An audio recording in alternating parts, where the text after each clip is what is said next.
Bờ dương thì vìបញ្ហាបច្ចេកវិទ្យាក្នុងប្រហែលឆ្នាំក្រោយនេះគឺមានការកើនឡើងច្រើនអញ្ចឹងអតិថិជនគឺគាត់អាចធ្វើការដូរបរិបទរបស់គាត់ក្នុងការចាយវាពីមុនគាត់ចាយសាច់ប្រាក់ច្រើនចាកំឡុងប្រហែលជា3 4ឆ្នាំចុងក្រោយនេះការកើនឡើងនៃការប្រើប្រាស់កាតមានការកើនឡើងយ៉ាងហោចណាស់ក៏20 ទៅ 30% ដែរតាមការសង្កេតរបស់ខ្ញុំចាអញ្ចឹងអតិថិជនពីមុនគឺគាត់កាន់លុយសុទ្ធចានៅពេលដែលគាត់កាន់លុយសុទ្ធគាត់ចាយវាគឺมันមានកំណត់ត្រាត្រឹមត្រូវទេចាប៉ុន្តែបច្ចុប្បន្នប្រហែលជា3ឆ្នាំចុងក្រោយនេះអតិថិជនគឺគាត់អាចចាយតាមកាតចាយតាម app ដែលយើងថា digital payment គាត់អាចមើល historical របស់គាត់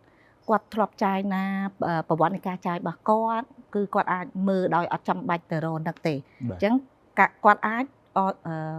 បញ្ជាទិញចាគាត់អាចបញ្ជាទិញគាត់អាចទៅទិញផ្ទាល់ហើយអញ្ចឹងគាត់អាចមានកំណត់ត្រាខ្លួនឯងចាអញ្ចឹងគាត់អាចកំណត់នៃការចាយវាកំណត់នៃការបាត់ចិត្តដែលគាត់ត្រូវការចាយណាមួយខែទៅតាមប្រភេទមុខបញ្ជារបស់គាត់តែគាត់ទិញសម្រាប់គ្រួសារចំណាយទូទៅឬក៏ចំណាយអីគឺគាត់មានកំណត់ចំណាំខ្លួនឯងទាំងអស់ចាលោកស្រីអាចកំណត់ចំណាំបានទេថាវ័យណាខ្លះដែលគាត់ភាគច្រើនប្រើប្រាស់បច្ចេកវិទ្យាហិរញ្ញវត្ថុវ័យដែលថាពេញតែម្ដងគឺគាត់ចាប់ពី18ឆ្នាំឡើងទៅចាអាចថាពី18ដល់ទៅ35 38ចាអញ្ចឹងវ័យហ្នឹងគឺគាត់អាដាប់លឿនទៅលើបច្ចេកវិទ្យាថ្មីចាប៉ុន្តែ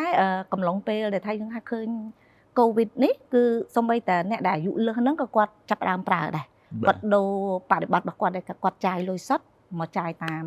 mobile ចា